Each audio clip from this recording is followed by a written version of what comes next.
مولاي صل وسلم دائما أبدا على حبيبك خير الخلق كلهم.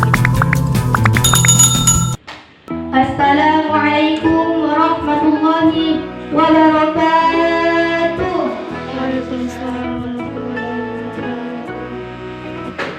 Bismillahirrahmanirrahim. Alhamdulillahirabbil alamin. Wa bihi nasta'inu ala umuri dunya waddin. Wassalatu wassalamu ala asyrafil anbiya'i wal mursalin. Sayyidina wa habibina wa maulana Muhammad wa ala alihi wa sahbihi ajma'in, amma ba'du. Pada kali ini saya akan menyampaikan sebuah pidato yang berjudul keutamaan akhlak dan ilmu. Berbicara tentang akhlak, kita sebagai manusia harus mempunyai akhlak. Jadi apa-apapun kita harus menggunakan akhlak. Mulai kita mau tidur sampai kita bangun dan sampai kita mau tidur lagi, itu harus menggunakan akhlak. Sebagaimana sabda Rasulullah, innama bu'ithu liutammima makarimal akhlak. Sesungguhnya aku, kata Rasulullah, diutus untuk menyempurnakan akhlak yang mulia. Jadi misi pertama Rasulullah diutus oleh Allah ke bumi, yaitu untuk menyempurnakan akhlak. Jadi segala sesuatu itu harus menggunakan akhlak. Apabila orang punya ilmu tapi tidak punya akhlak, maka apa kata orang? Ilmu segunung tapi akhlaknya kosong. Buat apa ilmu itu? Tapi sebaliknya, apabila orang punya akhlak tapi tidak mempunyai ilmu, bagaikan orang yang mempunyai ilmu. Karena kenapa? Karena orang tersebut berlaku sopan di hadapan Allah dan para manusia. Jadi ilmu ini bukannya tidak penting, tapi ilmu itu nomor 2 setelah akhlak. Kita melakukan sesuatu itu juga harus dengan ilmu. Kita sholat dengan ilmu, kita berpuasa dengan ilmu, zakat dengan ilmu, dan berdagang pun juga dengan ilmu. Dan segalanya itu harus menggunakan ilmu. Sebagaimana sabda Rasulullah, talabul ilmi fardhatun ala kulli muslimin. Menuntut ilmu hukumnya wajib bagi setiap orang muslim. Jadi hukumnya orang menuntut ilmu yaitu wajib bagi setiap muslim dan muslimah. Tapi ilmu di sini bukan untuk diperdebatkan, yaitu untuk diamalkan. Terkadang orang kalau sudah banyak ilmu, mereka malah memperdebatkannya. Terkadang mereka merasa dirinya lah yang paling pintar. Apa mereka tidak sadar siapa yang sudah menciptakan mereka? Dan apa mereka tidak sadar siapa yang telah memberikan mereka ilmu? Itu semuanya dari Allah yang telah menciptakan langit dan bumi. Apa yang perlu kita sombongkan? Sedangkan ilmu kita hanya satu tetes air lautan. Jadi kita itu harus mempunyai hati yang tawadhu. Meskipun ilmu kita banyak, tapi kita harus rendah hati kepada orang lain.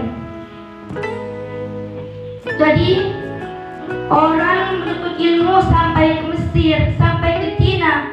Terkadang mereka masih memperdebatkannya dengan guru yang sudah mengajarkannya alif, ba, dan ta. Apa mereka tidak menyadari siapa yang pertama kali mengajari mereka? Bukannya guru dihormati dan dihargai, malah mereka menyakitinya. Itulah manusia. Apabila sudah mempunyai banyak ilmu, akhlaknya dihilangkan. Jadi saudara-saudaraku, kita harus seimbang antara ilmu dan akhlak. Hadirin saudara-saudara yang dirahmati oleh Allah. Kita sebagai manusia memerlukan makan dan minum. Kita memerlukan makan dan minum untuk melanjutkan hidup kita. Apabila kita tidak makan ataupun tidak minum, kita bisa akan jatuh sakit. Makan dan minum ini juga ada akhlaknya. Apabila kita mau makan ataupun minum, kita hendaknya membaca basmalah. Dan jika selesai, kita hendaknya membaca hamdalah atau alhamdulillah. Dan juga apabila kalian ingin makan dan minum, jangan sampai kalian makan sambil berdiri atau minum sambil berdiri. La yashribanna ahadukum qa'iman. Janganlah salah seorang di antara kalian minum sambil berdiri. Faman nasiya falyastaqi. Barang siapa yang lupa, maka hendaklah memuntahkannya. Jadi Rasulullah menyuruh kita untuk memuntahkan apabila kita lupa di waktu makan ataupun minum. Apalagi kita sengaja dalam minum sambil berdiri. Jadi kita harus hati-hati. Hadirin saudara-saudara yang dirahmati oleh Allah, kita sebagai perempuan, kita harus menutup aurat kita.